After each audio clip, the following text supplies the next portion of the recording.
Hi, my name is Steve Blyle, and I'm a welder.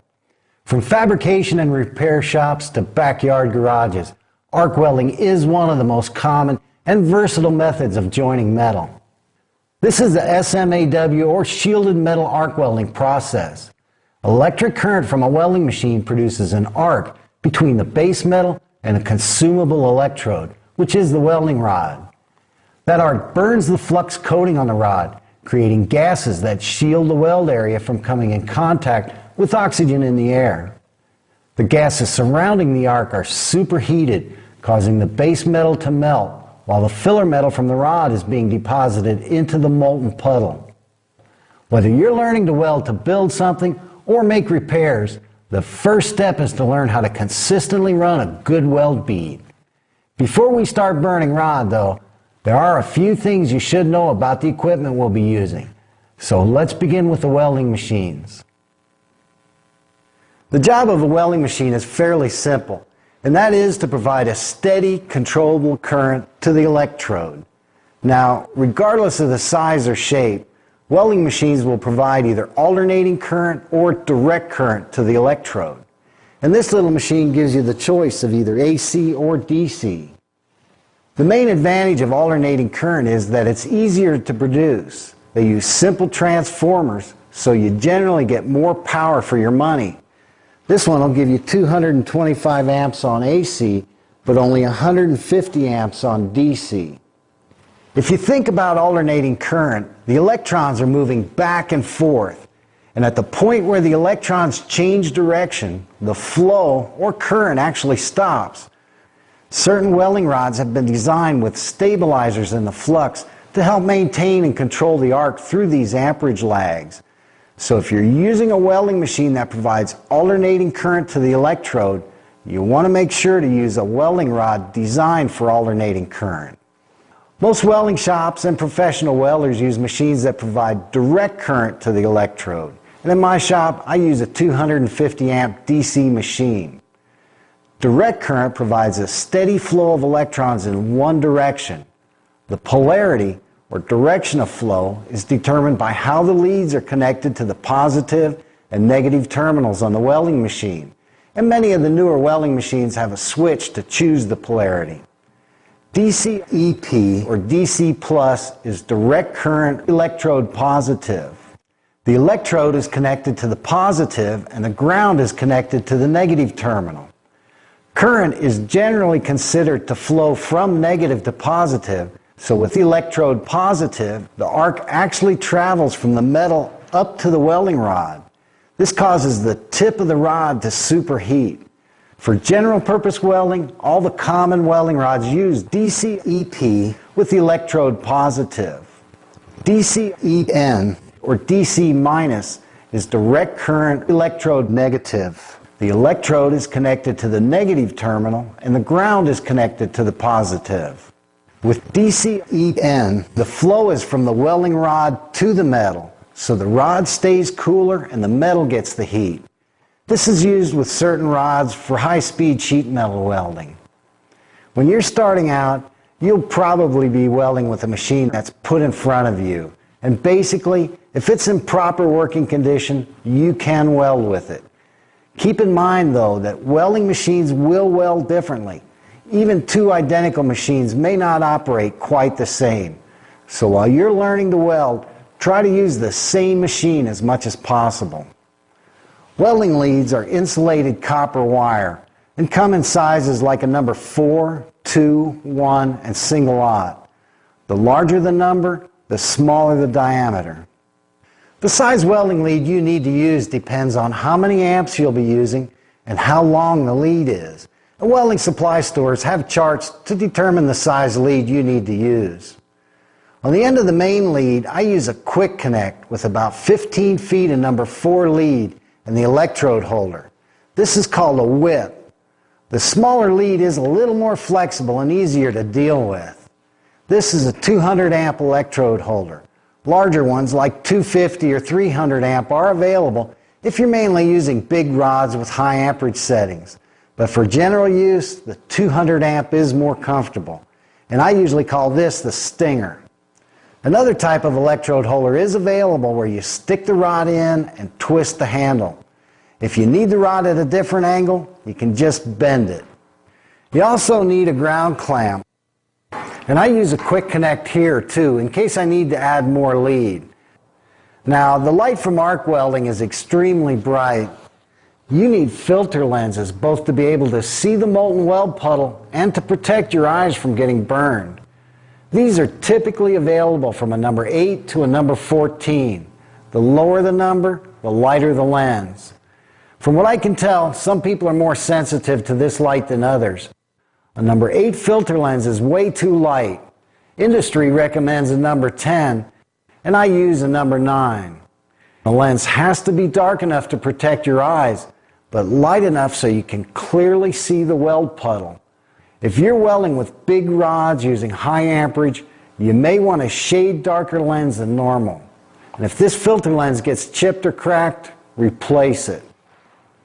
To protect the filter lens from sparks or getting scratched, I use clear plastic lenses in front and in back. There's a gasket that goes in first to seal the lenses, and everything's held in place with a clip. After you install the lenses, hold the hood up to a light and check for leaks around the edges. When you start welding, check it again. If any light from the arc is leaking around the edges of the lenses, it'll burn your eyes for sure. Also, replace the clear lenses when they get dirty or scratched.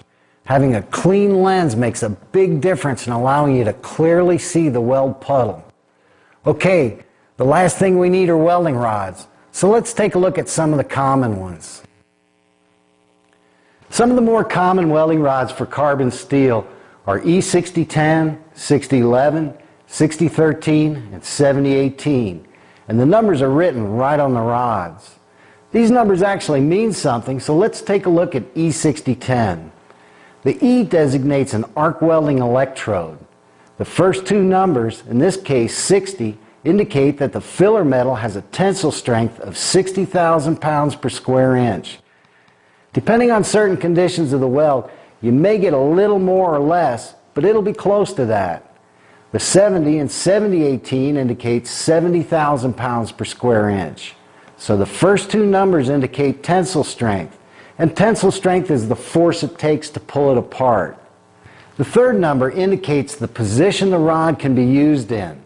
A number 1 shows that the weld puddle solidifies quick enough so this rod can be used in any position, flat, vertical, horizontal, or overhead. A number 2, like in 7024, indicates that the molten puddle remains so fluid this rod can only be used in the flat position or for a horizontal fillet, which is more or less flat. The last two numbers together, here it's a 10, indicate the composition of the flux coating. And this flux is what makes the whole arc welding process possible. As it burns, a gas is created that purges the weld puddle, keeping the oxygen in the air from mixing with the molten metal, which could cause gas pockets in the weld bead called porosity. The flux also helps stabilize the arc, and it lifts impurities from the molten metal. When the flux cools, it forms a slag coating over the hot weld bead, providing more protection from the air. There isn't a magic welding rod that just does everything. You may find one that you like to use, and that produces good results. But basically, welding rods can be put into one of two groups, fast freeze or filler. The fast freeze rods, 6010 and 6011, have a strong arc force that provides deep penetration. A light flux coating makes the molten weld puddle clearly visible, and the weld puddle solidifies relatively quick, leaving distinct ripples in the finished weld bead. Filler rods, 6013, 7018, and 7024, don't penetrate as deep. They build up weld bead. A heavier flux coating covers the weld puddle, keeping it more fluid, allowing for a smoother finished weld bead.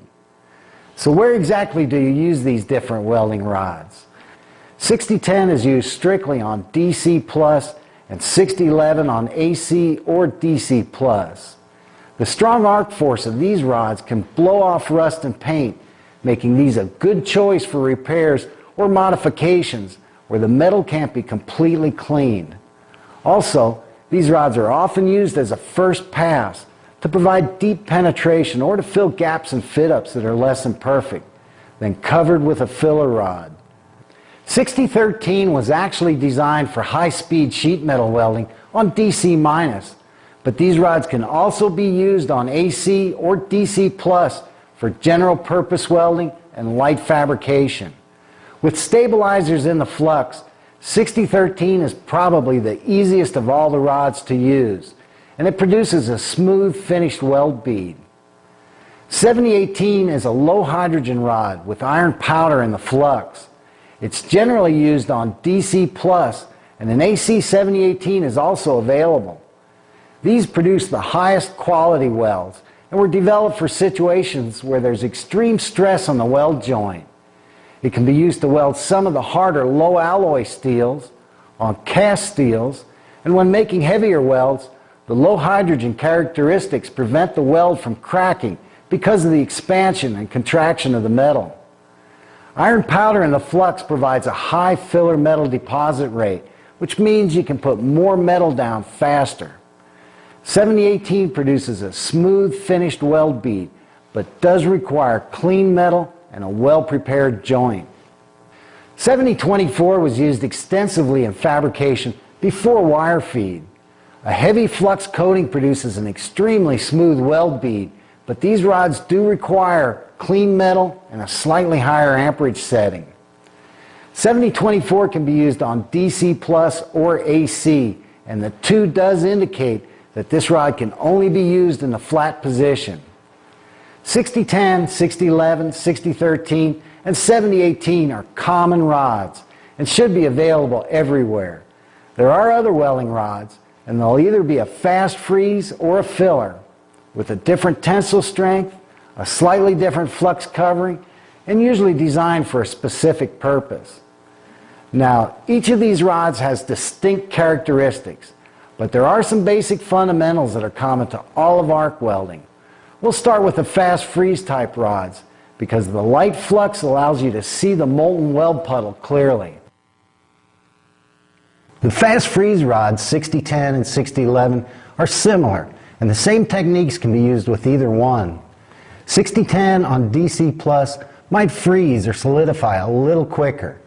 6011 with either AC or DC+ may be a little easier to use because of the stabilizers in the flux that help maintain the arc. Let's start by watching a weld, and I'll try and describe what to look for. After scratching the rod against the metal to make contact, the tip is held about 1/8 of an inch or 3 millimeters off the surface. This creates a gap for the arc to cross, and that's where the bright light comes from. While you're welding, don't watch the light. Look past it, through the smoke and sparks, and focus on the molten puddle of metal behind the rod. Welding takes a little practice, but it's not very difficult. Let's go through this step by step. First of all, you need to pay attention. This is ready to go. Anytime the tip of the rod touches the metal, it will arc. Okay, you want to get comfortable. Welding rods burn for about a minute, and it's a long ways out to the tip of the rod. So get comfortable and relax. Rest your arm on the table and use both hands on the stinger so you can be as steady as possible. When you're all set, either reach up and flip your hood down, or you can adjust the knobs on the side to flip the hood down with a nod. Starting the arc is like lighting a match. Drag the rod right against the metal. When it lights, bring the tip up and move back to the start. A scratch start gets the flux burning, forming the gases that purge air away from the molten puddle. To avoid leaving arc burns all over the metal, try to scratch right where you intend to weld. I usually hold the stinger with my thumb on the release lever. If the rod ever sticks, just open the stinger, then go back and break the rod off. If you're relighting a rod, the flux may be broken off a little at the tip. A scratch start will burn off that tip before you start depositing metal. Once the rod is burning, you need to start the puddle, giving the molten filler metal a little extra time to fuse to the base metal. This doesn't take long, only 2 or 3 little circles. Also, as the weld progresses, the base metal will heat up, causing the molten puddle to spread out. Start the puddle wide enough to keep the weld bead a uniform width. During the weld, the tip of the rod is held up off the metal.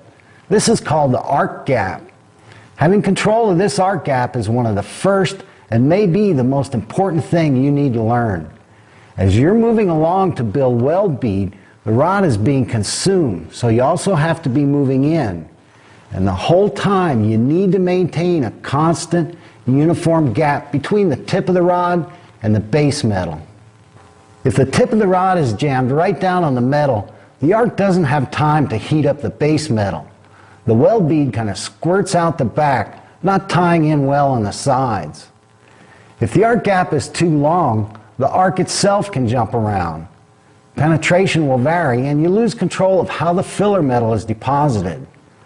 Maintaining a constant arc gap is the first step to controlling the molten puddle and producing a uniform weld bead with consistent penetration. The better you learn to control that arc gap, the better you'll be able to weld. When the arc crosses the gap, it melts the base metal, forming a molten puddle. That arc stream also carries the filler metal from the rod into the puddle. This is a 60-10 weld bead that I pulled out of quickly. The leading edge of the puddle was actually below the surface of the metal. The strong arc force of 60-10 and 60-11 penetrates deep into the base metal and pushes the molten puddle back, building up weld bead. While you're welding, watch the sides, right where the weld buildup meets the surface of the base metal. For building up weld bead, either a circular or zigzag motion is commonly used. With a circular motion, as you ease the puddle over, watch the edge. When you bring it across, watch the weld build up, then the other side, and just ease the puddle around and around. A side-to-side or zigzag will produce nearly the same weld bead. Watch the outside edge, the weld build up, and the outside edge every time you cross. Something you want to keep in mind is that molten metal will follow the heat. Whenever you move the puddle across, while you are adding filler metal from the rod, molten metal is also following from the side. If enough metal isn't put back there when you come around again, you'll leave undercut. Undercut is a void or groove along the edge of the weld bead that's below the surface of the base metal. You can avoid this by always watching the outside edges to make sure the puddle is filling in and tying in at the surface. There's an arc force at the end of this rod that we can use to help manipulate the weld puddle by angling the rod. Think of it more like pushing the puddle instead of dragging it. Generally speaking, the straighter up and down you hold the rod, the less weld buildup. As you angle the rod, the more the weld bead will stack up. When the rod is held straight up and down, all the heat is concentrated right under the rod, and the arc force drives the puddle down. This results in deep penetration and spreads the puddle out for a flatter weld bead. As the rod is angled, the arc force is directed more to the back of the puddle, allowing the weld to build up. If the rod is angled too low, the arc is directed right where you're trying to build weld, making the puddle hard to control. You will run into situations where you may want to flatten out the weld, or you'll need to push the puddle back more, so you'll use different rod angles. When you're starting out, an angle somewhere between 45 degrees and straight up and down is comfortable, allows a good view of the puddle, and works well for building weld bead. The rod size is the diameter measurement of the metal in the electrode. Common sizes are 332, 1/8, and 532. Most welding rod size charts, where they give the metal thickness to the rod size and amperage setting, are generally from the point of view of maximum weld in minimum amount of time, often not taking into account the welder's ability or different welding situations. You can always use a smaller diameter rod for better control. It just takes a little longer to build up weld bead. This is a 1/8 E6010 electrode, and this is the most common size used. The manufacturer's recommended amperage setting is from 75 to 130 amps. They're saying this rod will work over a 55 amp range. The specific amperage setting is considered a variable and depends on metal thickness, position of the weld, and the welder's ability. The whole purpose in arc welding is to get the base metals hot enough to melt, forming a molten puddle. If the amperage is set too low, the base metal doesn't get hot enough, and the puddle looks like it's following the rod around. If the amperage is set too high, the base metal gets too hot. The stronger arc force gouges deep into the base metal and pushes the puddle back. When the amperage is set about right, the puddle will spread out and the outside edges tie in immediately. You can ease the puddle around, kind of pushing it with the movement of the rod. Depending on each welding situation, the amperage setting can change. Thicker metal dissipates the heat, so you need a little more amperage. Thinner metal will get hot fast, so you can use a little lower amperage. The final amperage setting is determined by what the molten puddle is doing. You do need a place to start, so try about the middle of the manufacturer's recommended range, and don't be afraid to go up or down a little bit. Welding really is about the temperature of the base metal, so we can't talk about the amperage setting without looking at the speed of progression, or travel speed. The faster you move, the less time heat is put to the base metal, so it stays cooler. When you move slower, you're putting the heat to it for a longer amount of time, so the base metal gets hotter. When you move too fast, the metal doesn't have time to heat up, so the weld bead just skates across, not getting any penetration. If you move too slow, the metal gets extremely hot, causing the puddle to spread out, making it hard to control. When the travel speed and amperage setting match, the puddle spreads out, but it's still controllable. The sides tie in and the weld builds uniformly. As you gain more control of the rod, try using a slightly higher amperage setting and increasing the speed of travel. The higher amperage setting provides better penetration and a smoother finished weld bead. Try to weld as hot as you can control the molten puddle. To finish a weld bead, add a little extra metal before you pull out, to avoid leaving a crater that's below flush with the surface of the base metal. Circle the rod once or twice, then bring the rod up and back over the weld. While different rods may not look quite the same, these are the basic steps for all the welding rods. Scratch to get the arc going. Start the puddle wide enough to keep the weld a uniform width. Maintain a uniform arc gap with an amperage setting high enough to let the puddle spread out. Ease the puddle around using the force of the arc and watch the sides and the weld build up. Add some filler metal before pulling out over the weld bead. That's about all there is to it. For 60-10 in the flat position, try a circular motion and angle the rod to build up weld.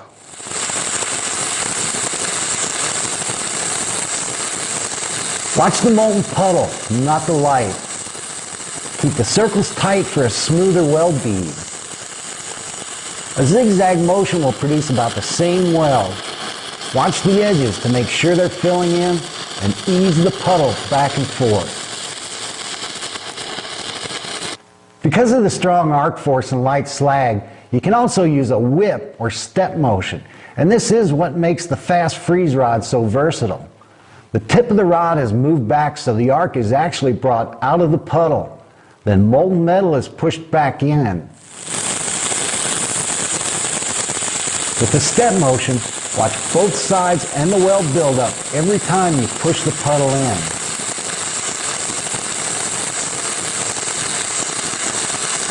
This kind of rod movement can be used for deep penetration by digging down on the backstroke, then filling the gouge in. On thinner metals, where you don't need a lot of penetration, you can puddle, then long arc to let the weld bead cool, and puddle again. The thinner the metal, the faster this goes. The step motion can also be used to fill gaps in poorly fit joints. Keep the rod deep in the gap and bring it back, allowing the metal to cool. Then push a little more metal in to fill the gap and let it cool again. The step motion may not always look real slick, but it's usually covered with another pass. So far, we've been welding in the flat position. For a vertical with 60-10, you can run either uphill or downhill. Downhill is easier, but there's less penetration and weld buildup. Because heat rises, you're welding away from the heated metal, so you can use a slightly higher amperage setting. Watch the sides and the weld buildup. Try a circular, zigzag, or step motion and angle the rod up a little so the force of the arc helps hold the puddle up. With the circular motion, keep a steady arc gap and ease the puddle around. Move fast enough to stay ahead of the molten puddle.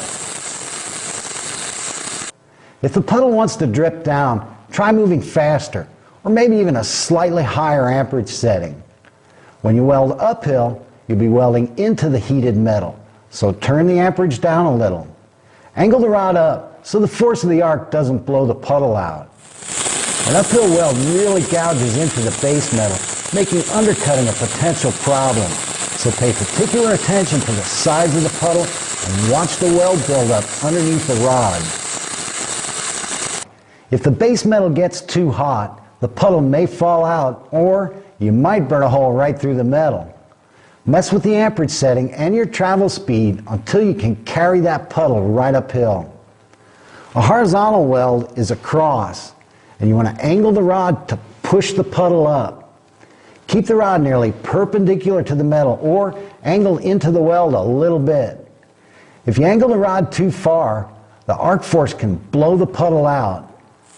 Using a circular motion, keep a steady arc gap and just ease the puddle around. Every time you bring the rod down, the molten metal will follow the heat. Make sure you push the puddle up and watch the top side.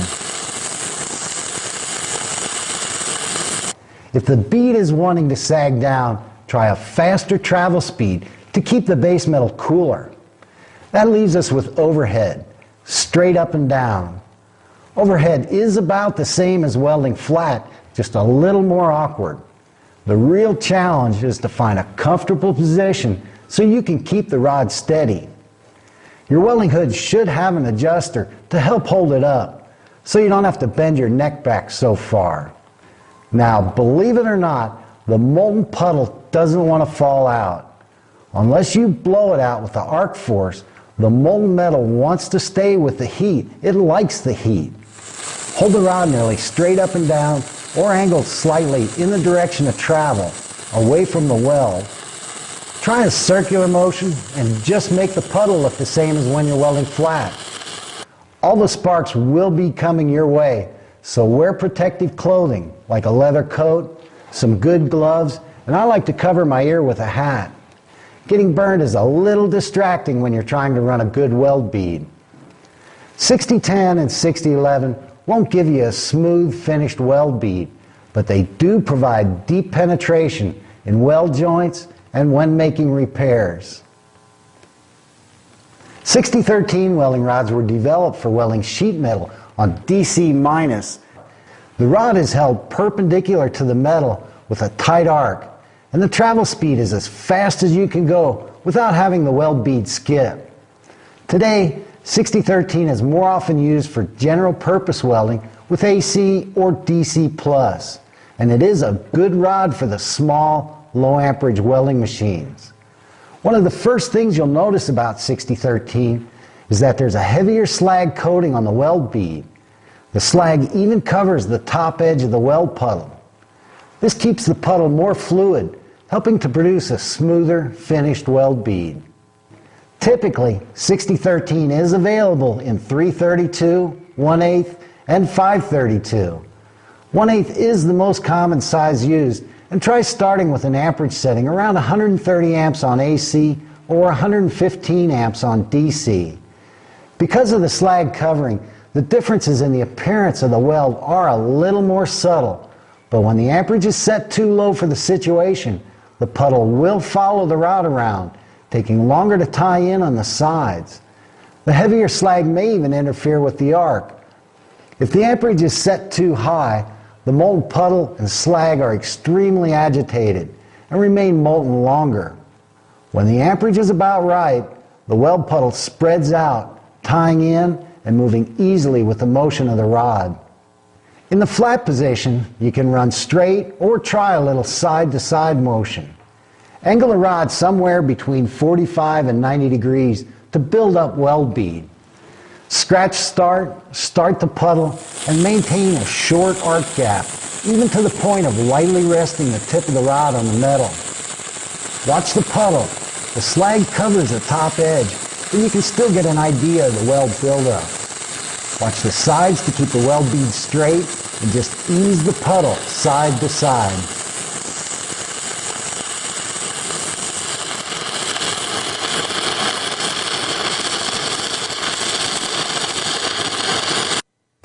On vertical welds, 6013 was designed for a downhill application. You'll be welding away from the heat, so try turning the amperage up 5 to 10 amps. Angle the rod up so the force of the arc helps hold the puddle up. Maintain a short arc gap and try a slight side-to-side movement. Watch the outside edges to keep the weld bead straight and travel fast enough to stay ahead of the molten puddle. If you can't stay ahead of the molten puddle coming down, try moving a little faster or raising the amperage setting. For more weld buildup on heavier metal, 6013 can be run uphill.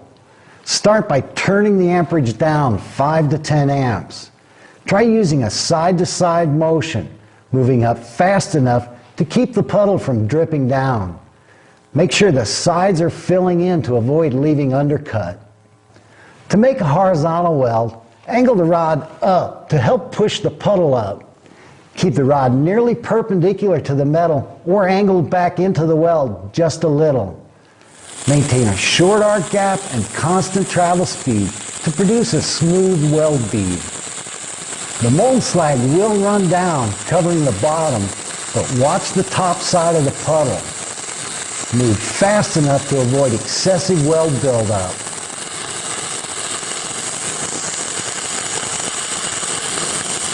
While you're learning to weld horizontally, don't try to carry too much metal. Keep the weld bead small. If you need more weld, you can always run a second pass above the first one. Overhead with 6013, like every other type of welding rod, is awkward. Hold the rod straight up, or, because of the mild arc force, you can angle it back into the weld a little bit, and try a slight circular motion. The heat of the weld is going straight up, right where you want it. So if you can get in position to maintain a short arc gap and uniform travel speed, overhead will produce a good weld. 6013 is the favorite rod in many home shops. They're easy to light, they maintain the arc, and produce a good-looking finished weld bead. 7018 produces an extremely high-quality, good-looking weld bead. This is the rod to use for heavier fabrication and repair or any situation where there's stress on the weld joint. These rods rely on a heavy slag coating to protect the molten weld puddle from coming in contact with oxygen in the air. This heavy slag makes 7018 run a little different than the other rods we've looked at.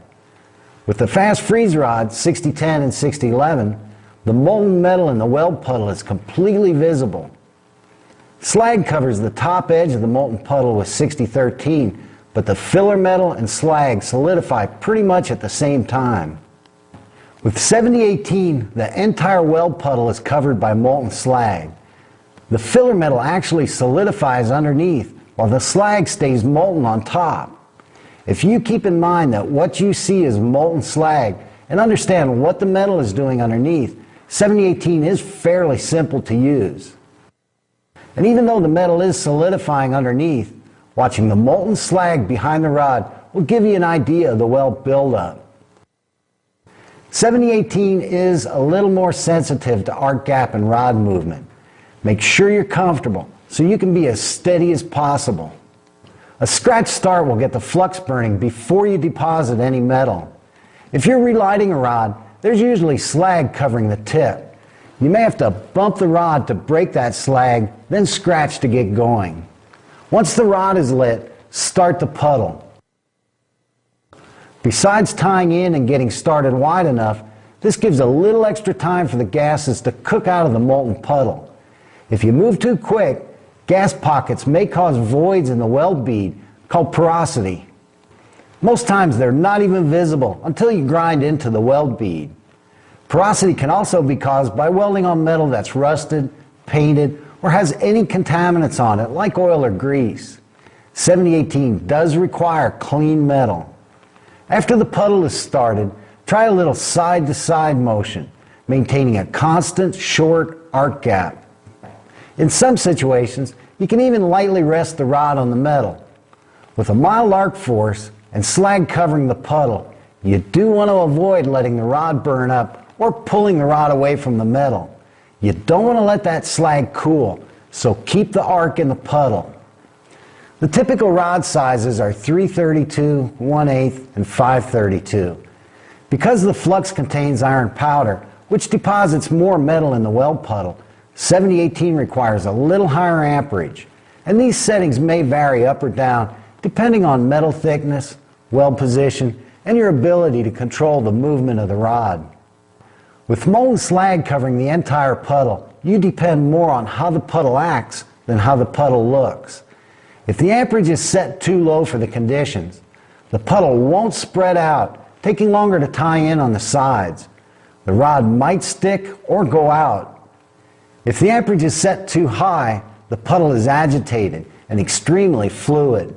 Little balls of metal might dance off to the sides, causing excessive weld spatter. When the amperage is about right, the slag solidifies back from the rod. The sides tie in, and you can ease the puddle side to side.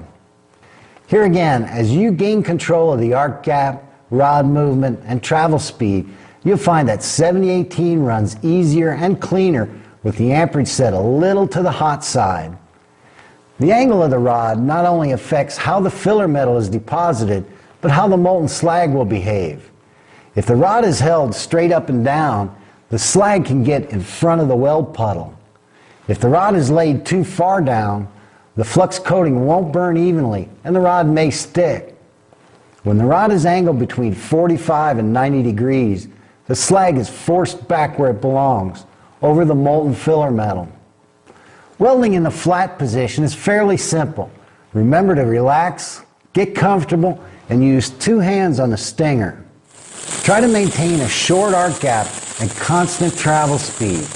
Watch the outside edges of the puddle to make sure they're fusing and staying even. Look behind the rod for an idea of the weld buildup.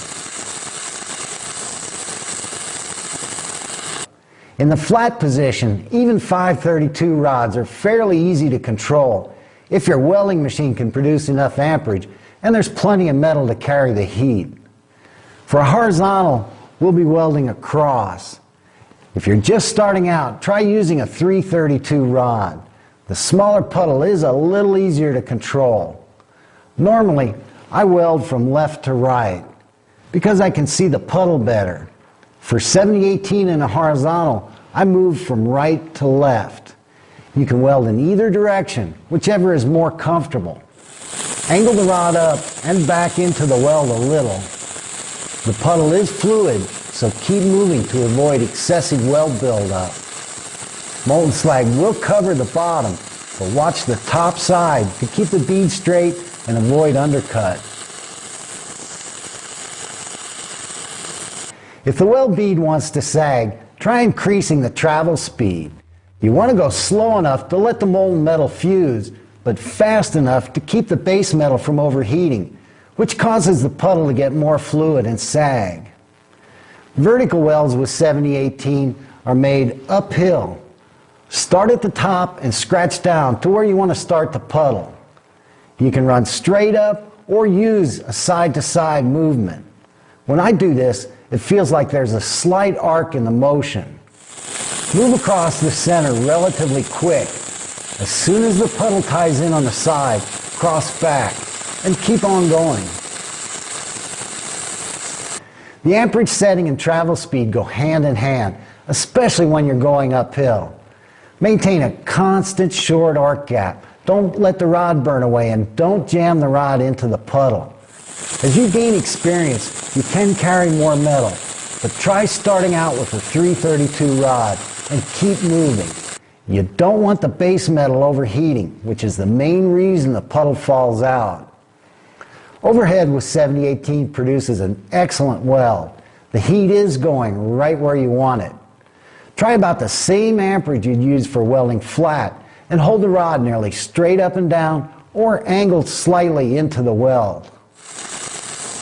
You can run straight or try a little side-to-side motion to carry more metal, and you can carry quite a bit of metal overhead. Get comfortable and be creative if you have to. When you can control the rod movement, that metal will stay up there. However, because the slag remains molten longer, the slag can drip. I usually wear a leather welding jacket for overheads. You will be right underneath the weld. 7018 takes a little more practice, but it's well worth the time to learn how to use this rod. Well, that's about it. I hope I've given you an idea of what to do and what to look for to run good weld beads. As you're welding, concentrate the whole time you're burning that rod and focus on the molten puddle. Do whatever it takes to make that puddle do what you want it to do. There isn't anything automatic about arc welding. You need to put that metal where it belongs and learn to see the weld as it's going in. When you're done, inspect every weld you make. If what you did worked, do it again. If it didn't work, try something different. A smooth, uniform weld bead will come with practice, but you do want the sides of the weld to be tied in nicely to the base metal. If the sides aren't tied in, you may be moving too fast, jamming the rod into the puddle, or running too low of an amperage setting. Moving too slow will overheat the base metal. Long arcing will produce an inconsistent weld bead with excessive spatter. Everybody welds a little different, so watch other welders if you get the chance, and develop a style and rhythm of your own. Practice with different types and sizes of rods, and remember, arc welding is about making one good weld bead at a time.